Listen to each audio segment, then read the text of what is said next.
surprised and astonished by the results. But there's still hope, because you still have some countries that are outliers,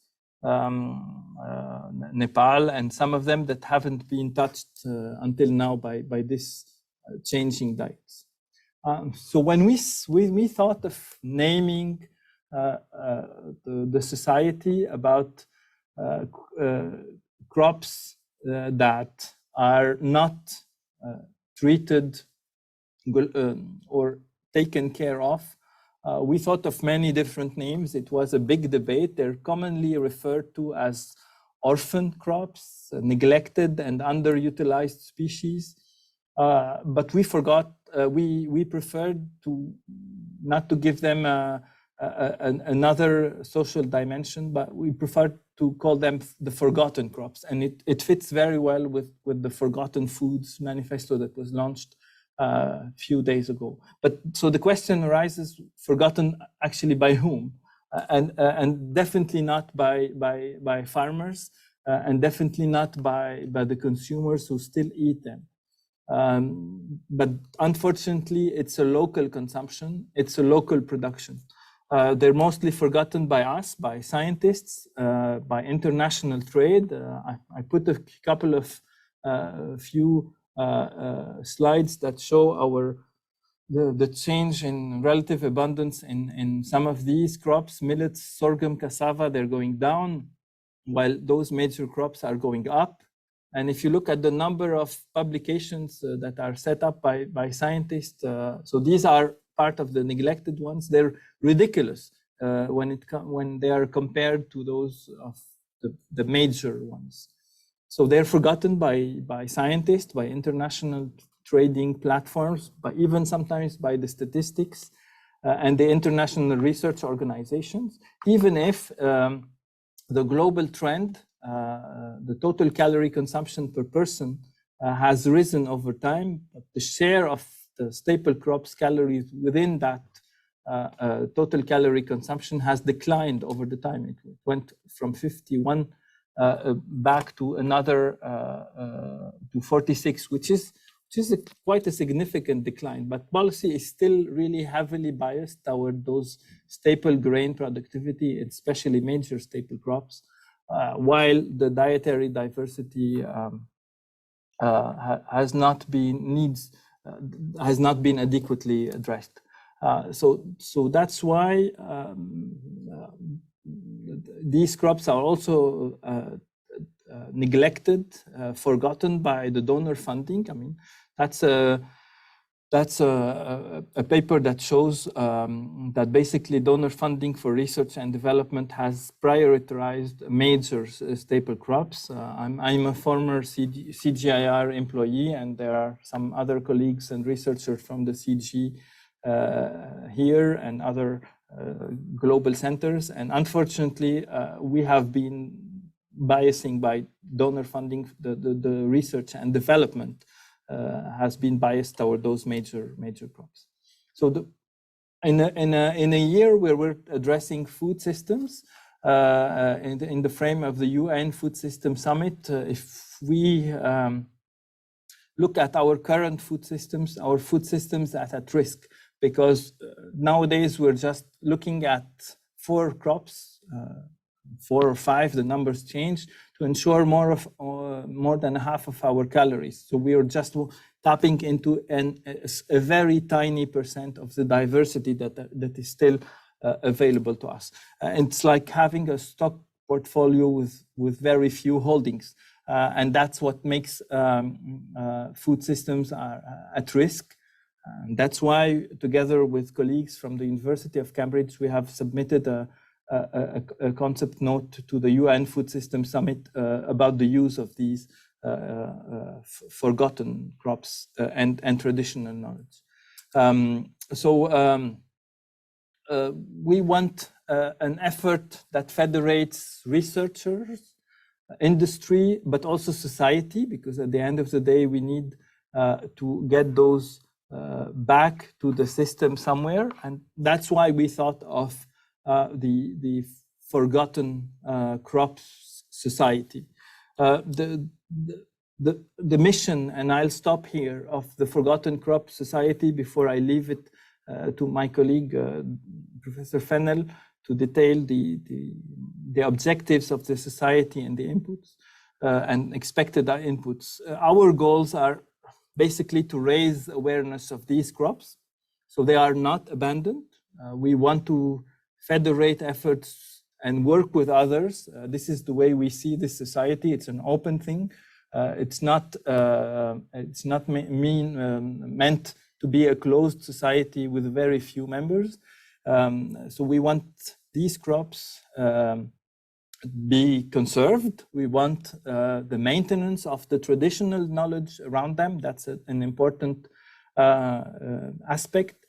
And we also want their dissemination or reintroduction into the current food systems. And ultimately, we want to bring them to the mainstream of agriculture production, trade, and consumption. And we firmly believe, if you look at the list of the founding members of the society, we are a group of scientists from very different backgrounds, from biophysical science to archaeology, all the way to history and socioeconomics, agronomy, breeders, physiologists.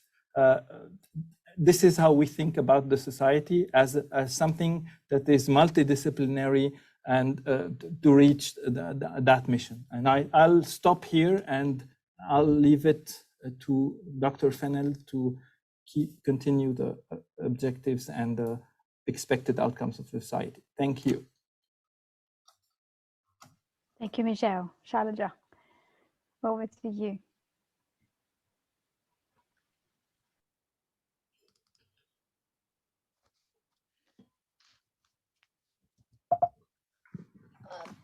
Sorry, apologies, just give me a second.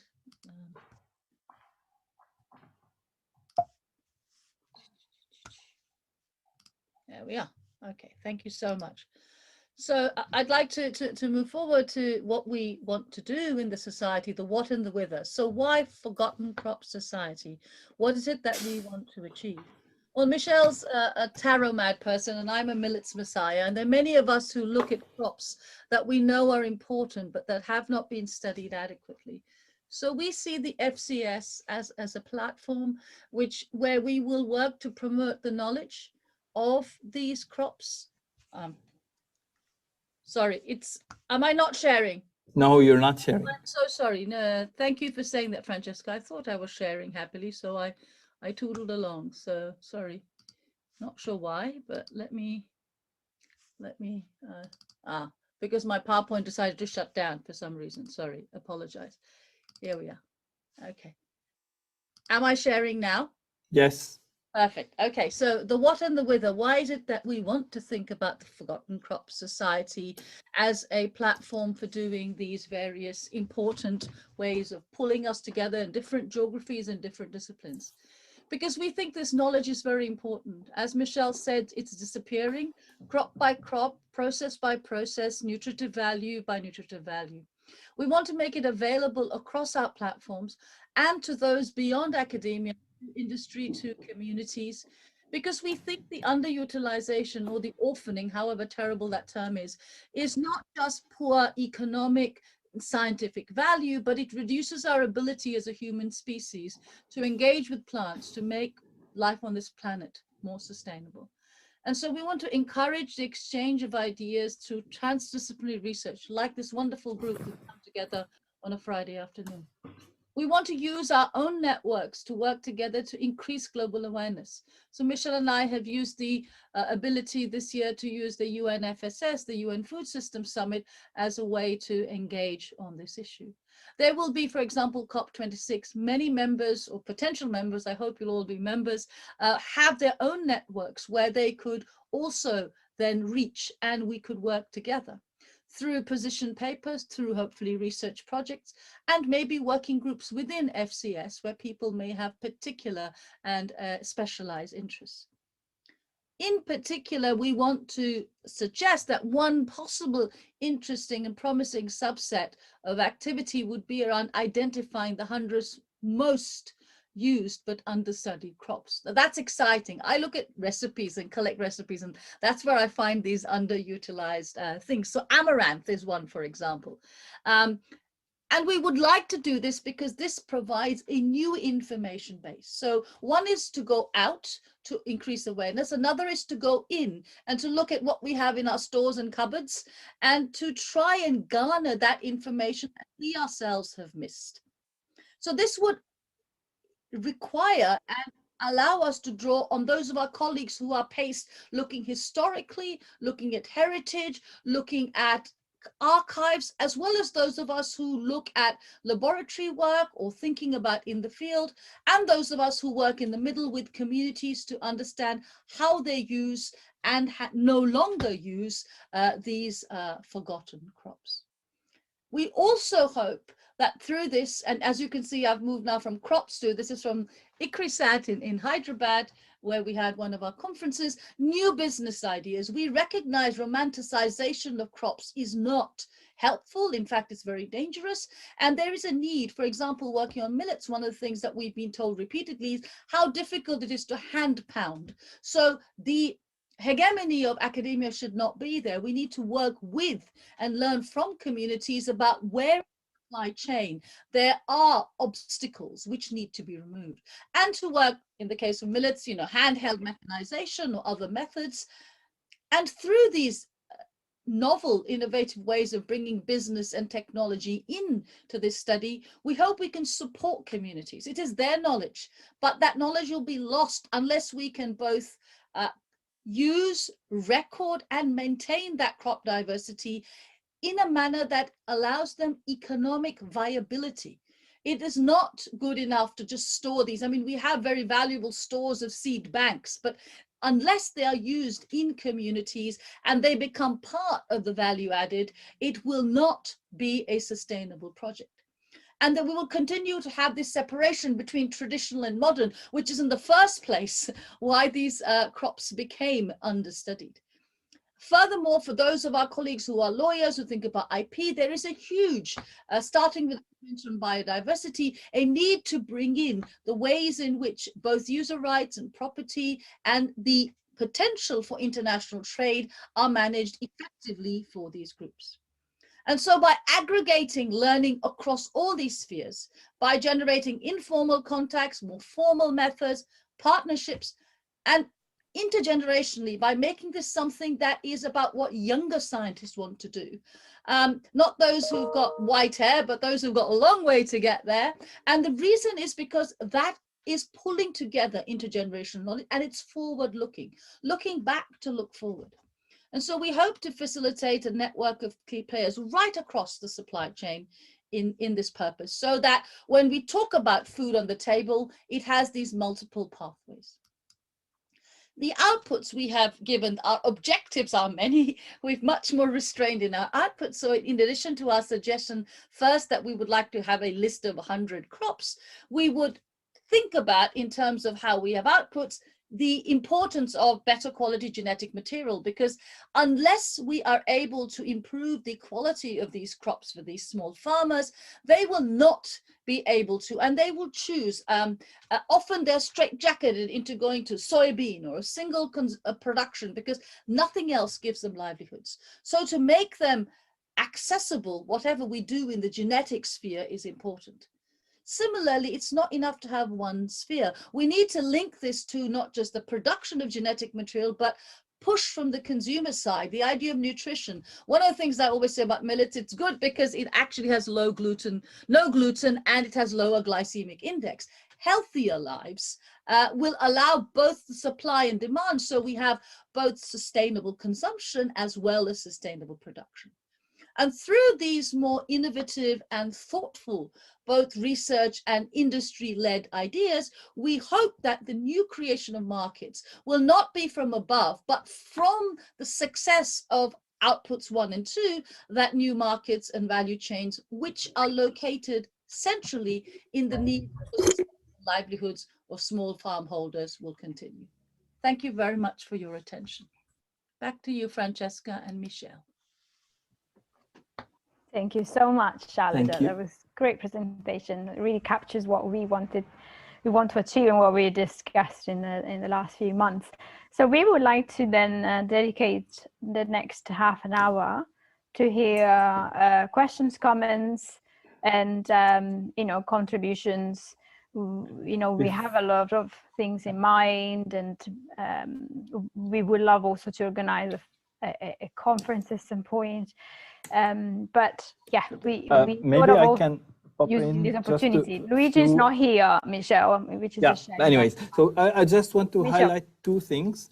That this initiative, as I said, is an initiative coming from several researchers that belong to different institutions and groups. Mohamed VI Polytechnic University, the University of Cambridge, researchers from the Crop Trust, also the researchers from OCP North America, and the Museum of Ethnology in Osaka in Japan. I guess our colleague Peter Matthews cannot connect because of time differences. So that this is the core team, but it's an open society, and we would like to see more and more people joining, more and more institutions joining. I know that both ICRISAT and Biodiversity International have expressed interest in that. So as a first, maybe few activities that we are participating in, there is a hackathon that is being organized jointly by the African Researchers Network and OCP North America within the frame of the Plant Biology 2021 for the American Society of Plant Biology, and we will be participating in this hackathon to just maybe we can come up with some solutions, practical solutions for these crops. We're also working on a database for the publications about some of these crops and to repertoire who's who in the world doing what around that, because as I said, they're called forgotten, but they might not be as forgotten as we think they are. And the third thing, as Francesca pointed out too, is organizing later on, of course, a meeting or a conference around these crops. So we're, I mean, in the name of the core team of the FCS, I want to emphasize that that's an open society. We welcome anyone who is willing to join us and to join the effort. And we will be, we have a website that has been put up recently. It's still under construction. Just I'll put the link into the chat box. So you'll see it's still, some of you have already visited that. It's still a project in progress, and it's a work in progress, and we want to build that together with all of you, all of those who are around today, but all of those who are not here today.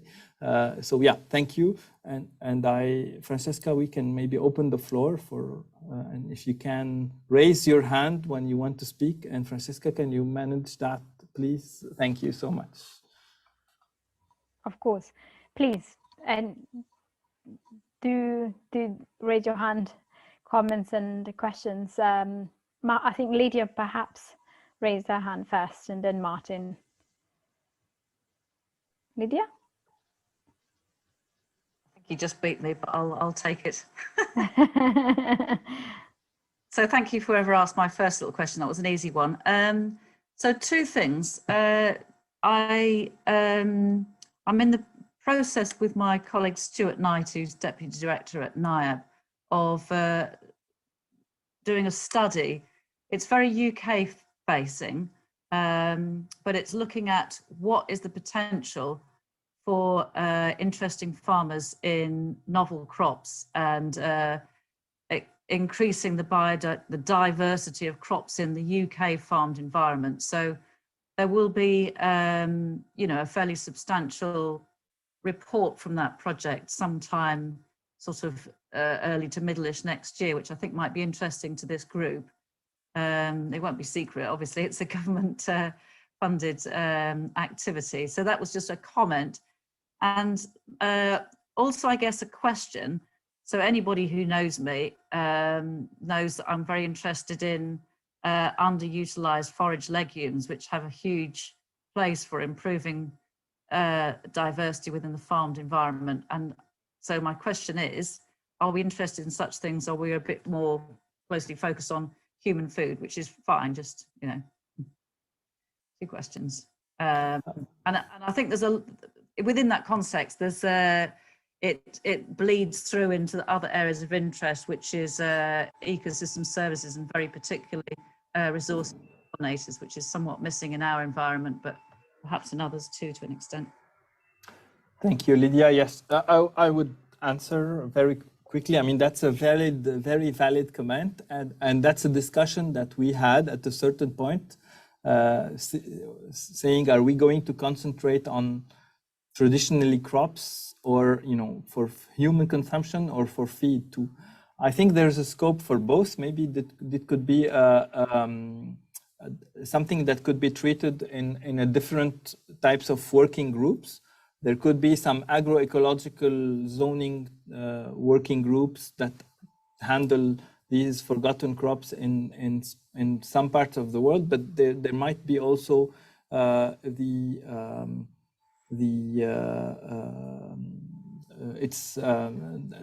might be some specific working groups for those feed. Yeah, I think there's a scope for both. Thank you.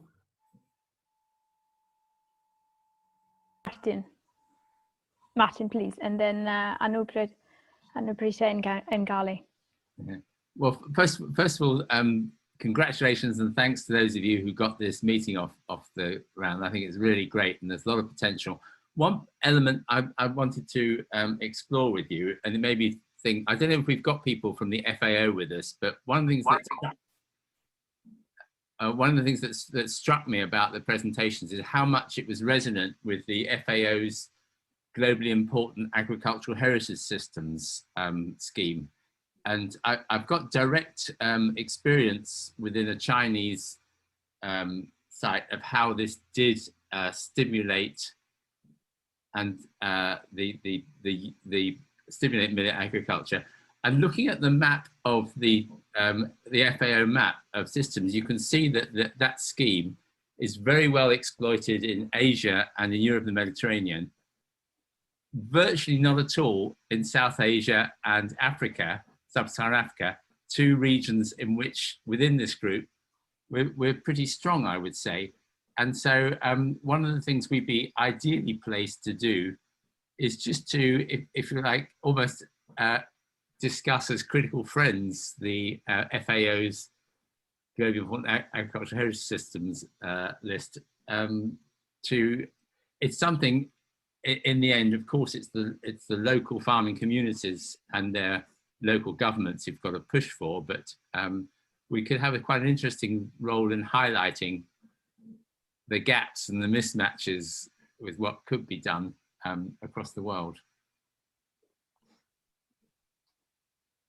There's a comment, really. Yes, very good comment, Martin. And we're hoping also to engage with the international treaty as well at some point. So that would certainly come up in the discussions. Anuprita, please. Hi, thank you. I just wanted to actually express my interest in what we're speaking about since this morning, and moreover Shailaja's presentation. So the carry forward of forgotten foods is going to be through the generational learning and cultivating and processing and so on. And I particularly have been very fortunate as part of Tigris to pursue a very small piece of but super exciting research on intergenerational learning amongst the indigenous populations in Western India. So I believe strongly that I have found my niche in this group, if you welcome me the next time. And this would be a better forum to take things forward from an intergenerational perspective. And most of the forgotten foods would definitely benefit from the collective intent like, you know, so generation wise, a collective intent is there to carry forward, and it would be different domains, for example, nutrition or a micro enterprise. It could be attached to multiple possibilities, as like, you know, this diverse group here represents expertise. So my point is that I'm up for participating in any of the working groups going forward, or anything that relates to the intergenerational aspect of taking this work forward. Thank you. Thank you, Naprita, and of course we welcome you very warmly. Gali, I think, right? Gali. Yes, Gali. Well, thank you very much for what you're doing, and congratulations again for gathering such great minds around the table in this specific subject. I was actually wondering how we could actually get this thematic of the forgotten crops and plants to address issues of global warming. The question is actually to see how it can actually face in some countries that face already hydric stress, like in Morocco and most areas in Africa. How can we find back the knowledge of our elderly who actually managed to find in these countries and managed to use in these countries and did master these specific plants that are native from these countries to regulate climate area, to regulate climate in some areas and some remote areas, and how can we use this actually to fight climate change? Thank you. Thank you. Yes, you're absolutely right. I guess there is a dimension of a strong dimension of traditional and community knowledge, indigenous knowledge that is to capture there. And I guess that's why, if we say crops, traditionally we think of biophysical scientists like myself, or breeders like my colleague Mais and others who to improve that. But we don't think of everything that goes, all the scientific knowledge that goes beyond the biophysical domain. Ethnobotany is one of them, socioeconomy, and of course, I'm not forgetting our colleagues, the pathologists. Don't worry about that. Yeah. So it is definitely the beauty of a group like this one is that we come from different backgrounds and we have different interests. And I guess this is where the strength is, to capture this knowledge that also is and will certainly be forgotten, like the crops that we will abandon if we do nothing about that. Yes, and as Michelle also mentioned, working groups will certainly be key to push the group along and really focus on so many different aspects. So we can't obviously expect everyone contributes to everything. So that'll be really important to do that and be realistic, and of course in terms of different outputs. Anyone else? Maybe Francesca, I need to add something please. Here. Because, yes, of course. Yeah, every time when we talk about society, even for different, like maybe scientific question or subjects, there was focus only on small or few expertise, so people coming together to tackle the problem. The good thing here that we are like this society, there is like many expertise going from socioeconomy to physiology, as Michel said, breeding, genetics, archaeology, historical things. So there is like wide range of expertise of people coming together to tackle these orphan or forgotten crops. And I think this is somehow the first, at my knowledge, the first time that I see a wider group working to tackle one problem or one group of crops.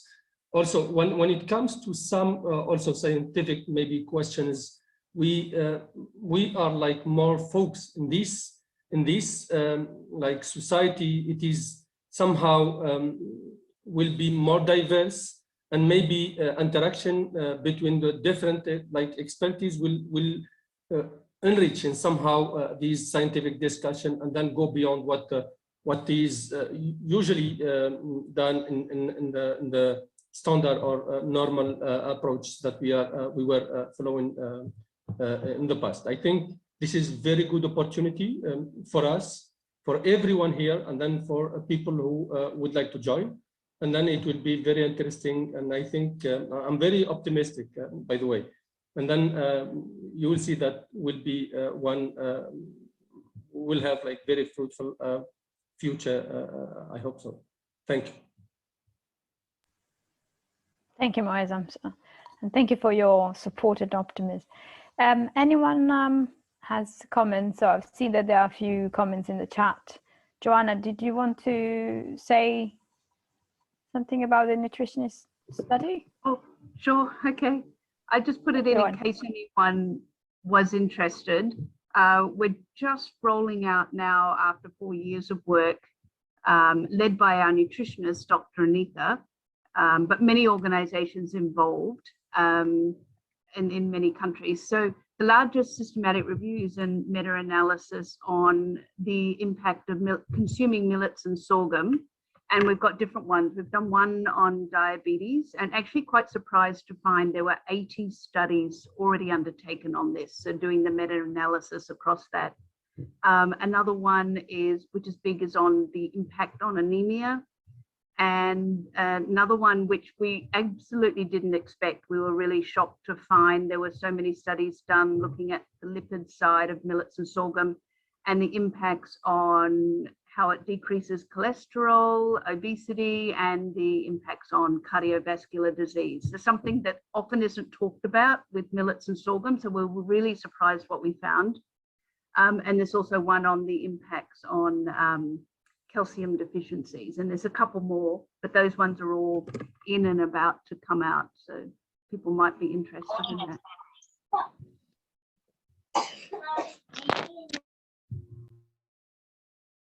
Thank you, Joanne. Yeah. Thank you, Joanna. I see some hands risen. Francesca, I don't know. Yes, there's a hand raised, but I can't see a name. Aziz, I can't really call him. Don't worry. Yes, I can read that. Sorry, okay, Arabic was my years with Ricarda didn't teach me much Arabic. Right? No. Can I go? Yes, please go ahead, Aziz. Thank you. And sorry about the I forgot to change the name from Arabic. It's actually Aziz Adewale. Thanks for this program. It's an interesting one. I joined late, but the little I found is very interesting. So I'm a master's student of collective intelligence, but I have my background in crop and environmental protection. So I think this is a very great opportunity for me, and it will be interesting to be in a working group. The way I see the discussion going, so it is very interesting, and I just want to say that. And also, if possible, if I can get the presentation slide just to go over it, or maybe to have access to the recording later after the program, that would be interesting. Thank you. Thank you. Yeah, I just wanted to say, as we said, we're quite open to participation. And as I said, the website is still under construction, but there will be a form that you can fill to express your interest in joining the mailing list, etc. So we will be putting this gradually as we go, yeah. So we'll do that in the next few weeks, I hope. Thank you. Yes, Francesca? yes, work in progress. And we will also change the domain name from orphan to forgotten. Well, yeah, the domain name is going to remain the same unless we buy a new one, but we just changed that. But it just it's the name. Those are some wordings. Yeah, no worries. We'll do that. Wonderful. Anyone else has comments? And Howard, if he's still with us, although I'm getting frozen again, so I don't know if you can hear me, but I guess I'm sorry. Thank you. I know I'm pleased to hear such enthusiasm, and if there's anything we can continue to do to help coordinate this, through the food security IRC and our other activities, then let's keep the impetus going. Yeah, thanks. Thank you. I see Thank Stephanie. You, yes, Stephanie. Yep. Hi, everybody. So I'm Stephanie Swabrick. I'm a group leader at NIAB, and I'm interested in improving crop especially with regards to nitrogen. I work on wheat, but also millet, and I'm involved in the Milneti project in collaboration with the University of Cambridge. I've also got a couple of projects working on teff. And I just wanted to ask how your society is going to be linked with other society in the UK. I'm also now involved in the Monogram Network. It's a small network, was a network of researchers who are interested in small grain cereals.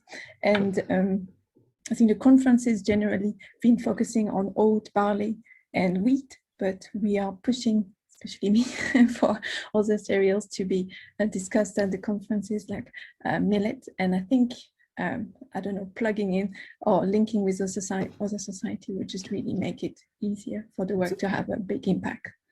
Thank you, Stephanie. I fully agree with you, and the way it is meant to be, we don't want to compete with the other societies. We want to link up with them, and we want to find common grounds. And I think the very good example is the one with ASPB. I don't know, Amarjit, you wanted to, it's good to have some industry also with us. I don't know, Amarjit, if you want to say a few words about that.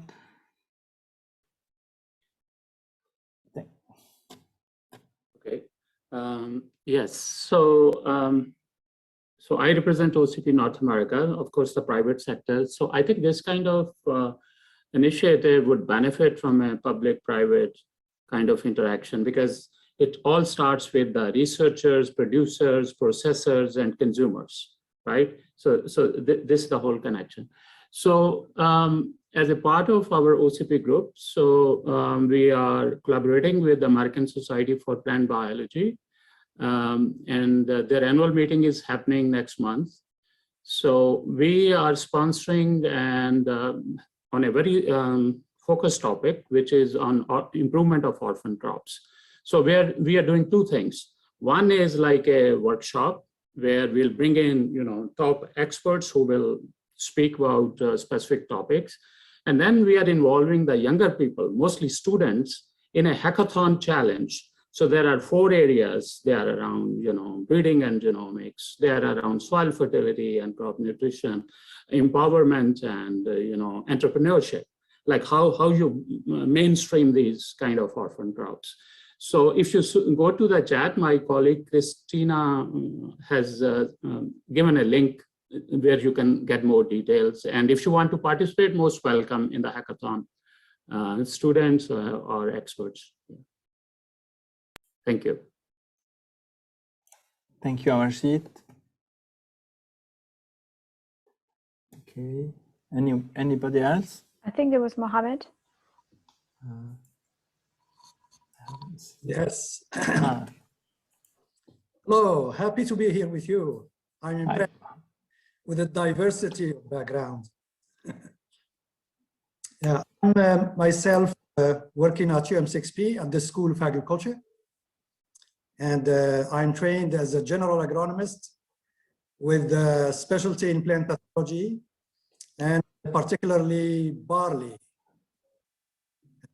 which was about a neglected crop in Morocco. But after the 70s and 80s, interest has regained this crop, and many things have been done to develop this crop. And my points, my contributions to this meeting is that now that we're talking about these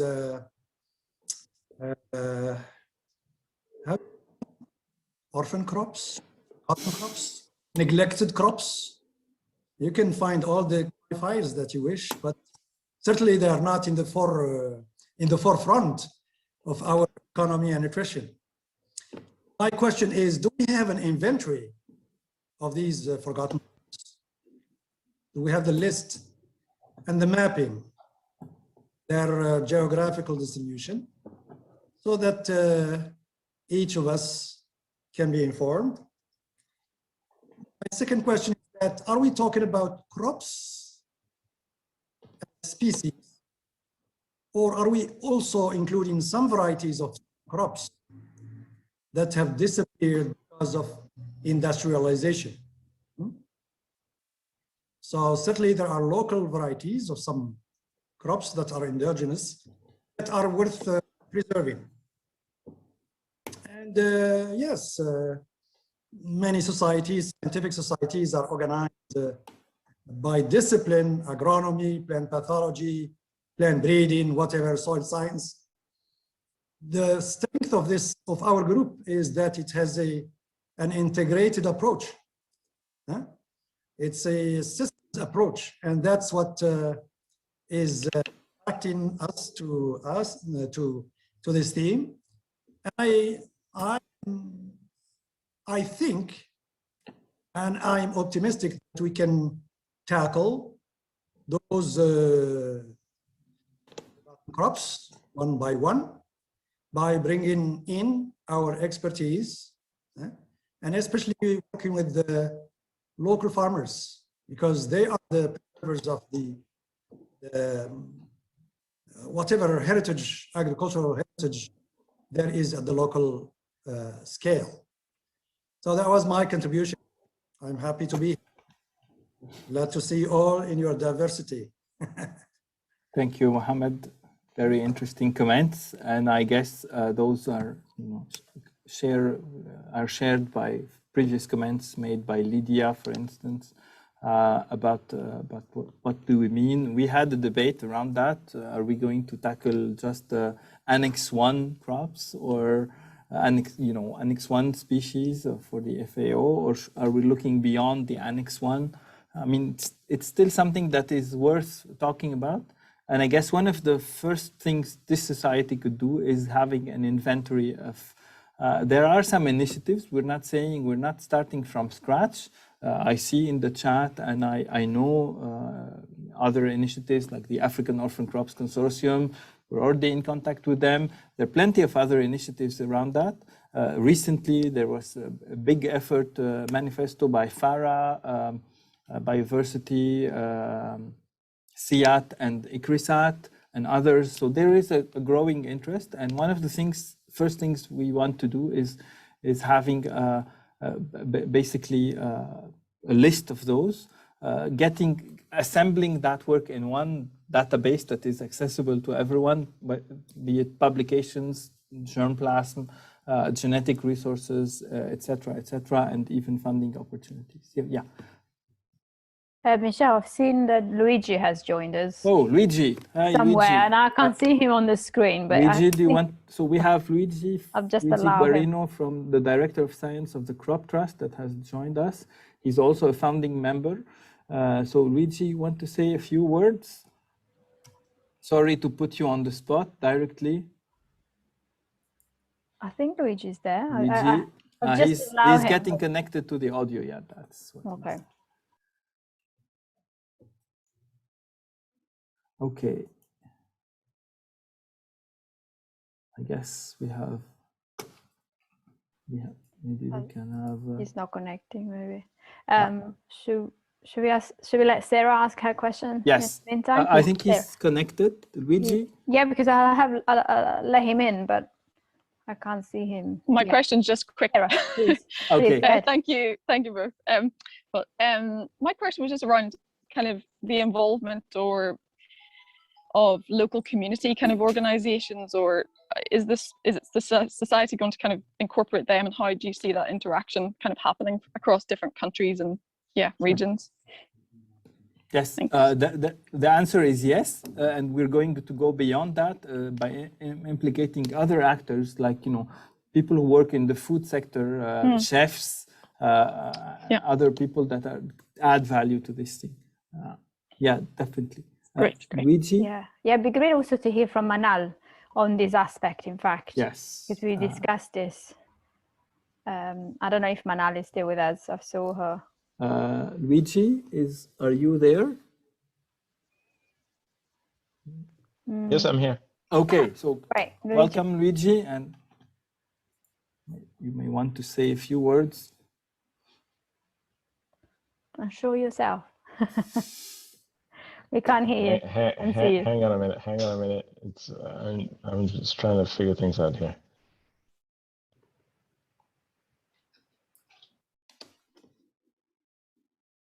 Okay, Hello. good. Hi. We can see you. Yes, sorry. I'm doing too many things at the same time. Hi.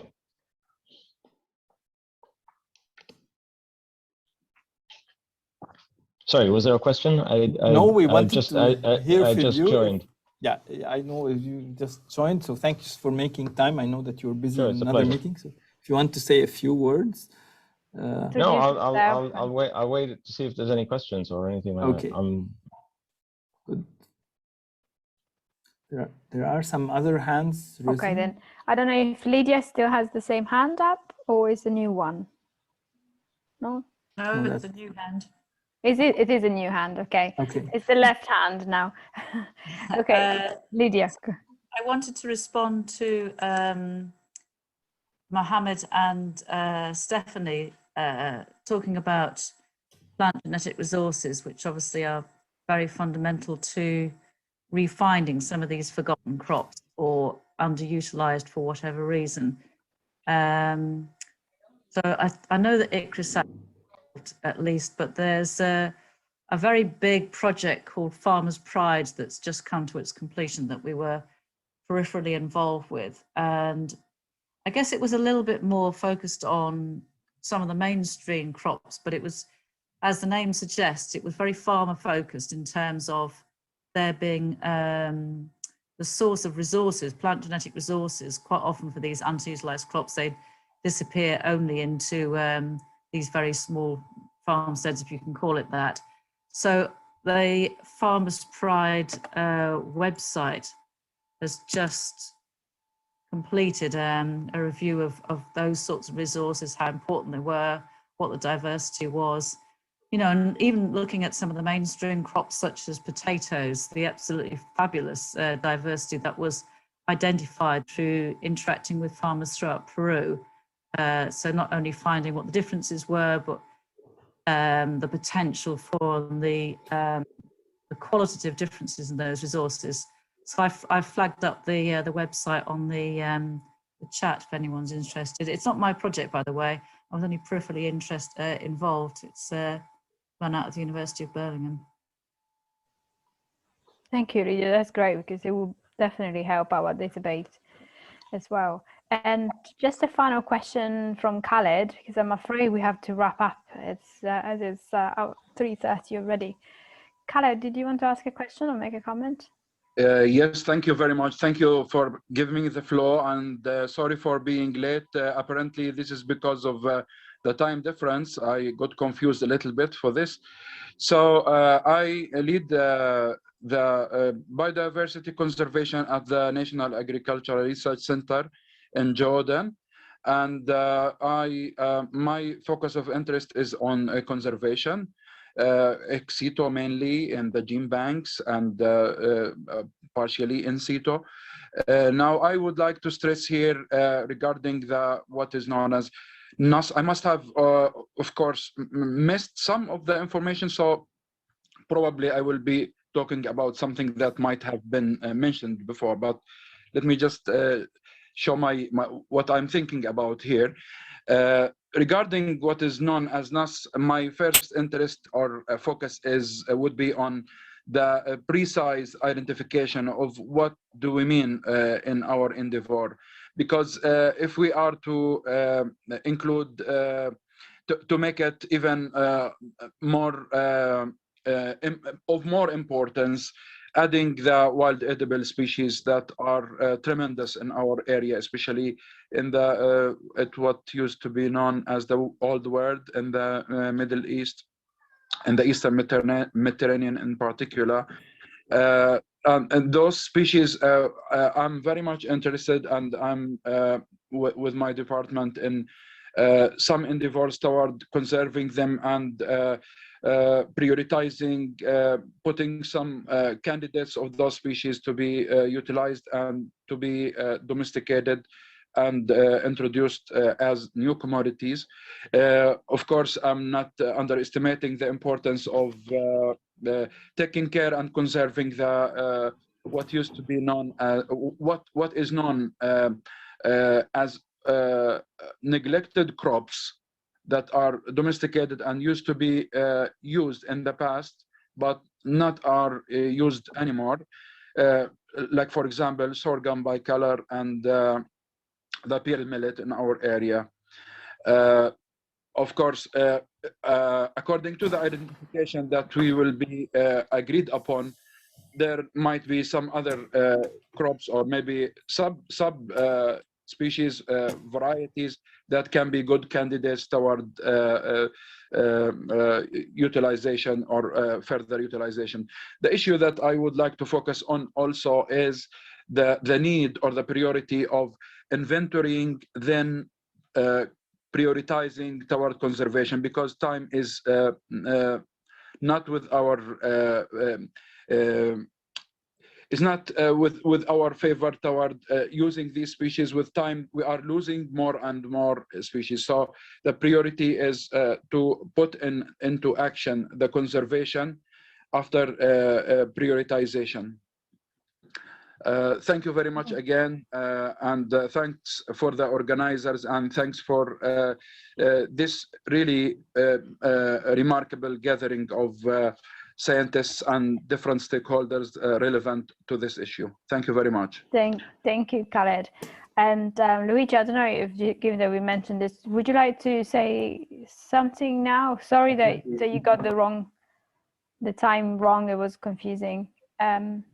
Before we wrap sorry. up. I mean, first of all, I apologize for getting the time completely wrong by an hour. I thought I was coming in at the beginning. Don't worry. So I'm terribly sorry to have missed the whole thing.